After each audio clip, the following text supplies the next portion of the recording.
does a user make changes to the data when there is an error in aggregate data entry, or you want to delete data that you entered? In your project dashboard, click on the data collection period where changes have to be made. If it's at baseline, then click baseline. Go to the data collection tab, then click on data history. If the project involves multiple sites, choose the site that needs data correction. Check the dates to ensure that the history of data entry where the correction is required appears on the screen. Select the one you want to change if there are multiple entries. Click the arrow down to see the data entered for all criteria. You will see also the pencil and bin icons.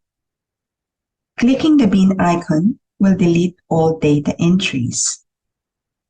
Clicking the pencil icon allows you to change the counts,